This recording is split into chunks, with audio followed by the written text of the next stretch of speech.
Hi there, I'm Rick and I'm married to the Baking Biker. I do most of the maintenance work on our motorcycles. Today I'm going to remove the rear shock on my 2016 R1200RS so I can send it in and get a rebuilt one to help improve the ride, especially during spirited cornering. I found that the stock shock, when especially in the road mode, tends to hobby horse a little bit, kind of compress and then rebounds too quickly in fast sweepers. And so I want to try to improve that. And sometimes out on the railroads, the dynamic is just too firm, especially for my weight. So I'm going to replace the rear shock, upgrade it. And since I haven't found any videos on how to do this on YouTube, I thought I would make one myself, so other folks that might be in the same situation as I might have a guide. I am not a professional mechanic. I just, at home, do basic maintenance mostly, but this is a job I think most people should be able to tackle with a good selection of hand tools and patience. So let's see how it goes.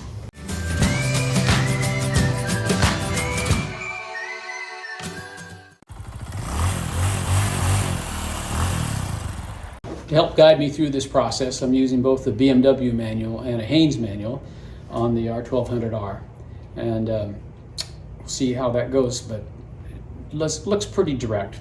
So let's get started. So the first thing we have to do is put it on the center stand, which it already is, and we'll have to remove the ECU just to get the connectors for the ESA shock absorber.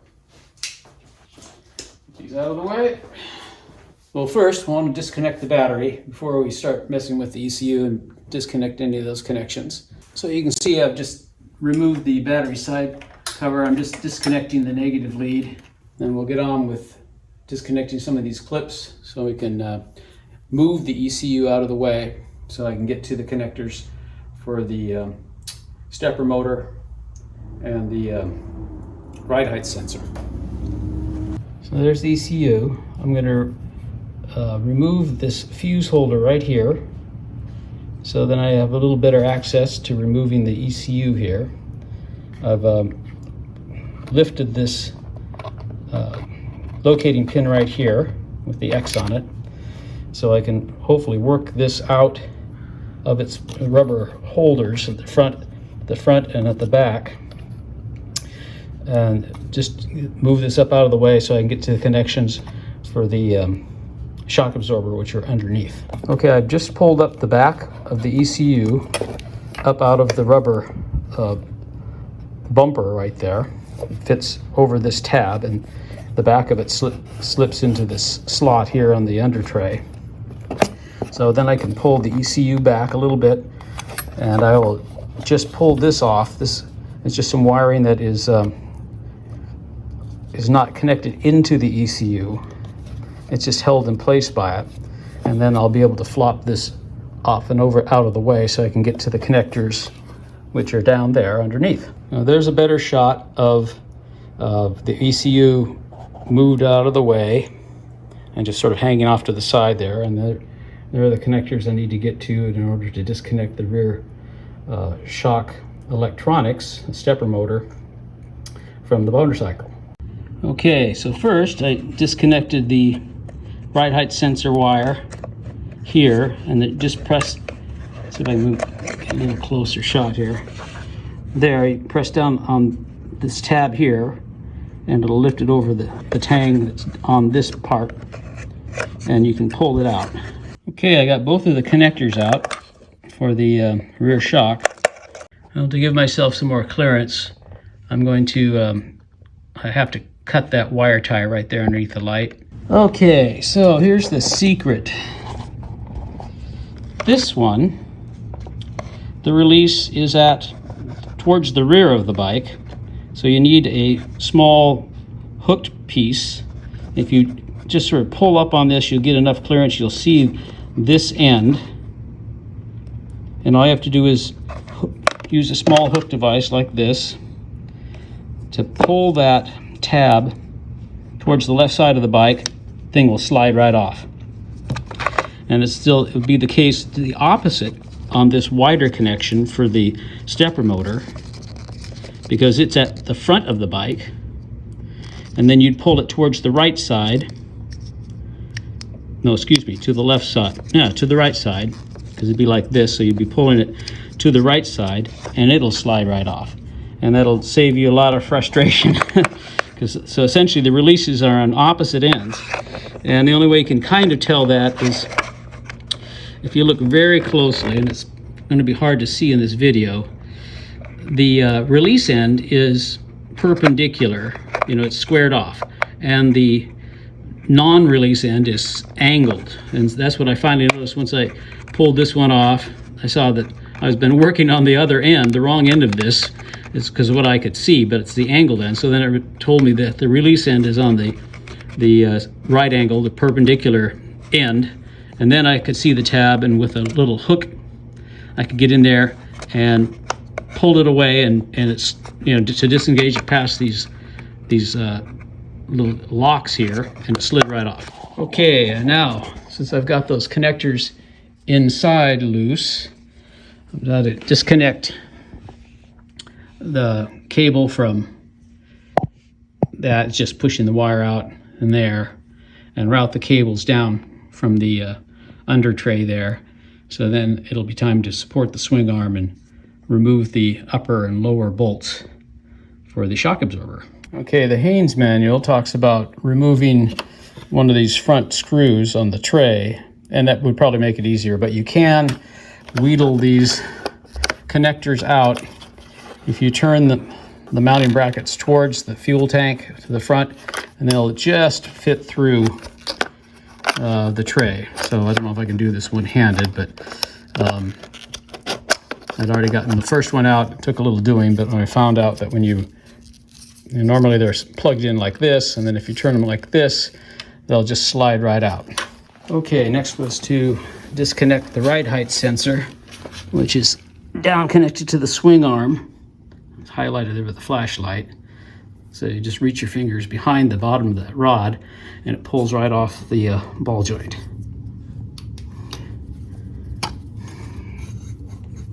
So if I can do this.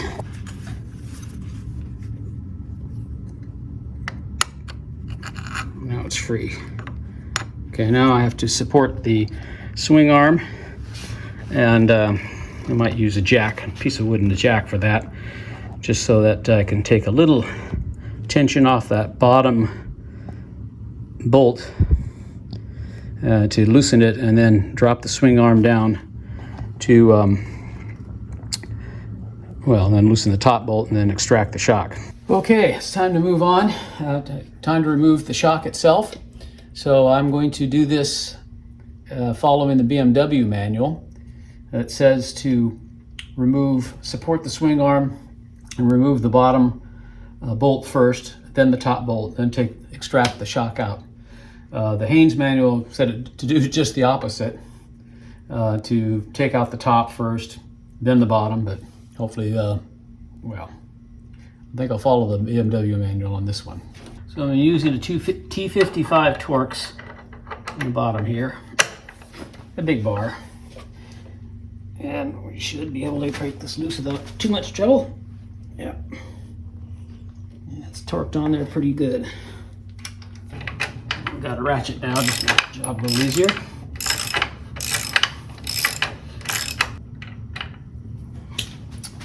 Time for a magnet. There we go. Yeah, all right. First one done. Now on to the next. Yeah, it feels like it has a lot of thread lock around it too, which again is understandable. I think I've got it loose enough now I can use the ratchet.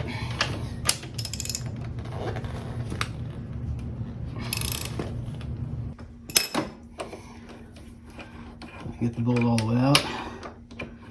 Need the magnet.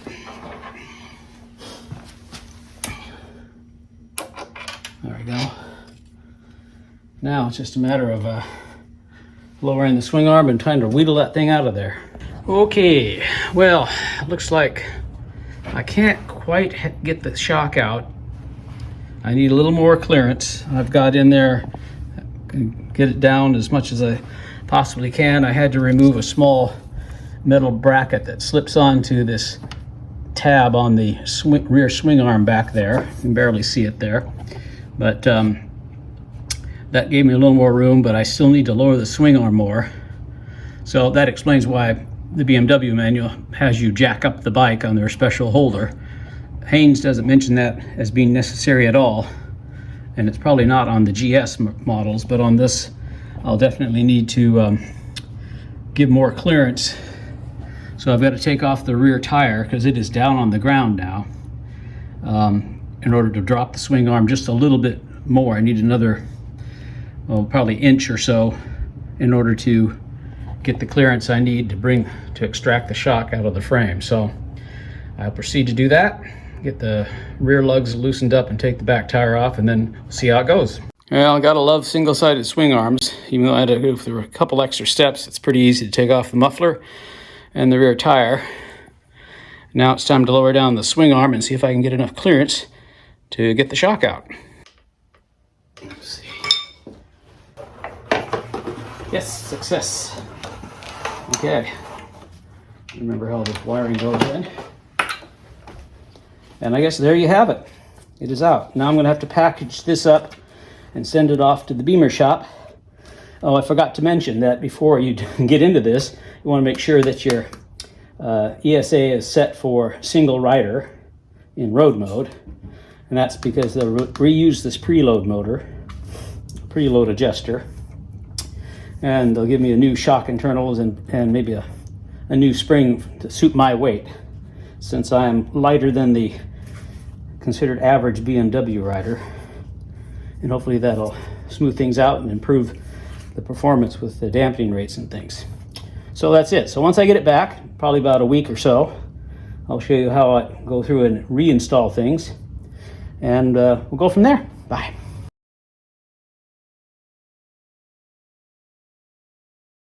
Let's see what this new bad boy looks like. That's the packing material. I think this is the what we want right here. I also requested that they send back the original parts. Here's the new shock. Attractive. Okay. Looks like the original spring. Yep. Original spring. They've refitted all the electrical connections. And I sent it to them pretty clean, and it looks like they cleaned it even a little bit more. Set that aside. And yes, this looks like the old shock. Well, okay, let's see what it's going to take to get this thing back in there. Okay, hopefully you can see sort of.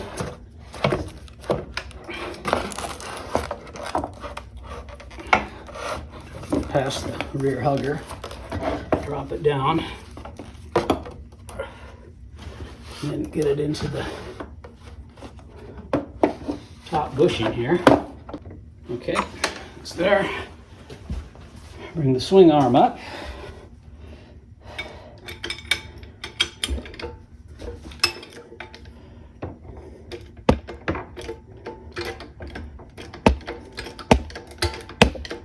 I found it's actually easier when you're really reinstalling this to get it close and to install the bottom bolt first. Install this bottom bolt first, get that started. Then it's much easier to get the top bolt through and started.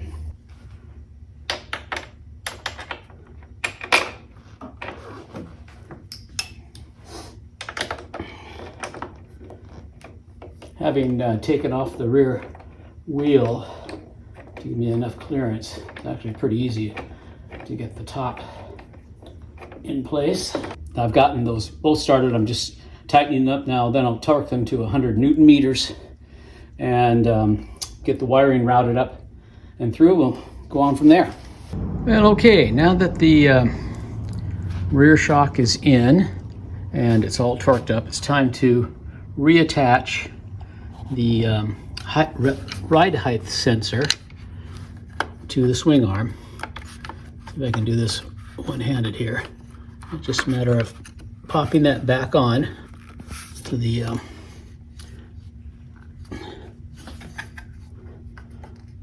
ball there on the swing arm. And then I'll get onto the other side of the bike and route the wires. Okay, moving to the other side of the bike, I've reinstalled that metal bracket, which I've highlighted here with the flashlight, and then the rubber grommet that is on the wire that goes to the lower part of the shock. I've installed that into the bracket, and now it's time to route the wires back up and connect them into the wiring loom. So as I said before, it's easier to turn the bracket or the connector, so the mounting bracket is towards the front of the bike, and then you can just slip it up past the under tray there. Get that one. And there's the other one. Okay. Main harness goes down between the two here. And so this broader connector slides actually from the back towards the front. And I can connect this now.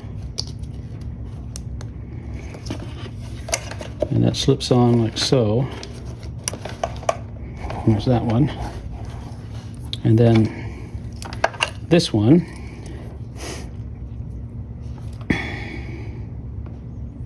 Sure I have that lined up right. Nope, it's like this.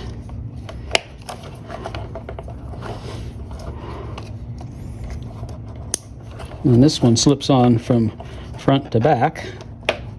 And there it's in place. And I can connect. I disconnected the accessory outlet just for clearance. And this guy should be going in like that.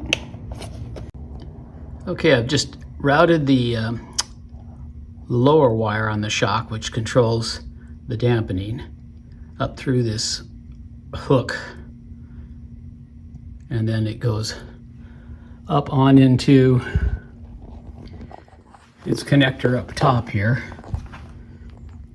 and that's all connected. I'm just going to attach a cable tie, just bundle the wires together where it was, right about where the light is shining. Okay, finally got that wire tie on there. There's a fitting that fits into the bottom of this tray, and you can see you can feed the wire tie through there and then capture all these wires just to keep them kind of out of harm's way. Okay, time to reinstall this. This has got bumpers there, and then this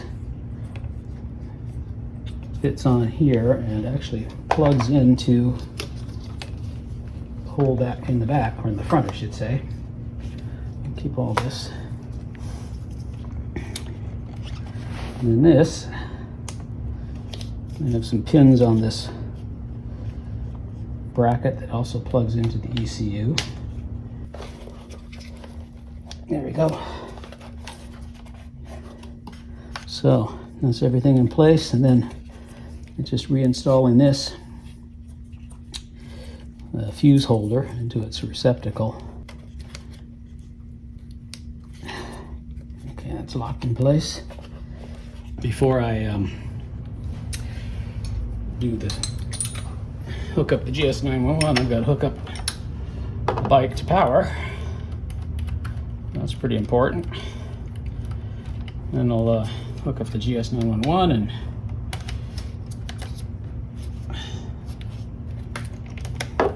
make sure it's on the battery charger, so it has plenty of power to run things, and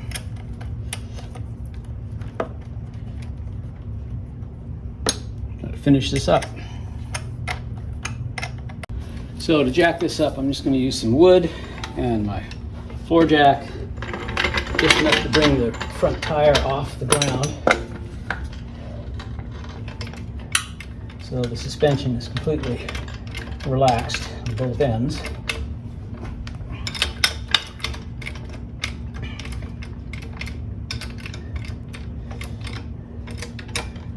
just use the center stand as a point. Let's see. And the back is off the ground. I'll just down a little bit here. So is the front. So the suspension should be completely relaxed. And I'll just make sure it's, I don't know if it matters, but I'll put it neutral. And then we'll hook up the GS911. All right, I'm gonna dig out the GS911 and then connect it to the service plug here. And then see about calibrating the range of motion, at least especially for the rear shock. And they said to have both front and back off the ground. Not sure if that's critically important in this bike, but I'll take their word for it, and we'll go from there. Okay, I'll see if I can show this to you. It's a little hard to see on this rear shock, but I'm going to hit the calibrate the it says SAF sensors, and I can hear the spring preload motor. You can see some movement there on the rear shock.